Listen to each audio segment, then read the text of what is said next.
Question number 3 given है कि late I1 आपका इंटीग्रेशन गिवन है -5 से 4 3 minus x square 10 3 minus x square dx and I2 integration given है -2 से -1 और 6 minus 6x plus x square 10 6x minus x square minus 6 dx। तो आपको I1 प्लस I2 की वैल्यू बतानी है। तो इस क्वेश्चन में एक डिफरेंट अप्रोच आपको लगानी है। देखो ध्यान से, यहाँ पर अगर आप क्वेश्चन को देखो ना तो एक फंक्शन है, फिर 10 के अंदर वैल्यू सेम टू सेम यहाँ कोई फंक्शन है 10 के अंदर, तो डायरेक्ट तो सॉल्व होगा नहीं। तो इसमें आपको करना क्या है कि लिमिट जो है ना इंटीग्रेशन की उसको सेम बनाना है। दोनों इंटीग्रेशन की लिमिट एकदम सेम होनी चाहिए, ठीक है। तो देखो जब हम बनाएंगे तो क्या करना पड़ेगा, अब देखो इसमें कैसे बनाएंगे कि I1 के अंदर इंटीग्रेशन -5 से -4 3 माइनस एक्स स्क्वायर और ये हो गया 10 3 माइनस एक्स स्क्वायर dx। यहाँ तक ठीक है।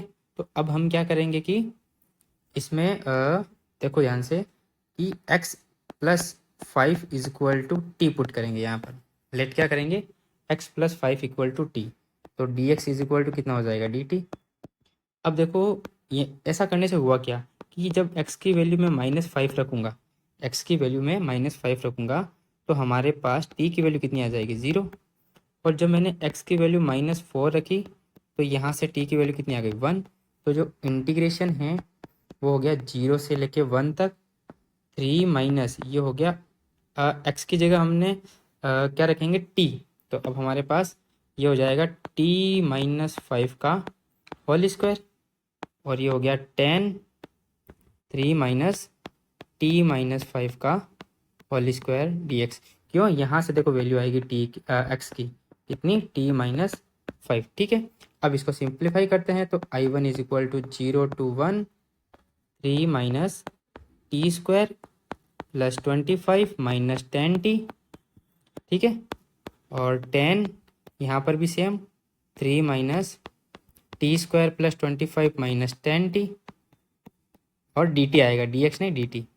तो अब I1 इज इक्वल टू कितना हो जाएगा 0 से 1 और इसको सिंप्लीफाई करेंगे तो वैल्यू कितनी आएगी, हमारे पास वैल्यू आएगी -22 प्लस 10t और माइनस टी स्क्वायर, ठीक है। और 10 इसके अंदर भी सेम -22 प्लस 10t और माइनस टी स्क्वायर dt। ये हमारे पास इक्वेशन नंबर 1, ठीक है। I1 की वैल्यू आ गई। अब हम निकालते हैं I2 की। I2 क्या गिवन है, I2 है -2 से -1 6 minus 6x plus x square और 10 6x minus x square minus 6 dx, ठीक है। तो अब हम क्या करेंगे, इसमें इसमें क्या t मानेंगे, इसमें मानेंगे let x plus 2 equal to t. तो dx इक्वल टू कितना हो गया dt। तो यहाँ से जब x इक्वल टू मैंने -2 रखा तो t की वैल्यू कितनी आ गई 0 और x इक्वल टू -1 रखा तो t की वैल्यू कितनी आ गई 1, ठीक है। तो इंटीग्रेशन हो गया I2 इक्वल टू 0 से लेके 1 तक और यहाँ वैल्यू पुट करेंगे x की जगह कितना t-2 प्लस t-2 का होल स्क्वायर, फिर ये होल स्क्वायर यहाँ आएगा होल स्क्वायर और फिर आएगा 10 6 इंटू t-2 माइनस t-2 का होल स्क्वायर माइनस 6 dt, ठीक है। जब आप इसको सिंप्लीफाई करोगे तो ये कितना आएगा, देखो ये आएगी जो वैल्यू है ना, जब आप इसको सिंप्लीफाई करोगे तो आपके पास वैल्यू कितनी आएगी, ये आएगी 22 minus 10t plus T square और ये हो जाएगा 10। यहाँ पे जो वैल्यू आएगी वो आएगी माइनस का 22 प्लस 10t और माइनस का टी स्क्वायर dt। अब देखो इस वाले में से आप माइनस कॉमन लो, जैसे ही माइनस कॉमन लोगे तो I2 इक्वल टू कितना आ गया -0 से लेके 1 -22 और प्लस का 10t माइनस टी स्क्वायर और ये हो गया 10 माइनस का 22 प्लस का 10t minus t square dt। ये एग्जैक्ट वैल्यू क्या है, ये एग्जैक्ट वैल्यू I1 है। कैसे, देखो मैं आपको यहाँ से कॉपी करके वहाँ ले जाता हूँ, आपको समझ में आ जाएगा।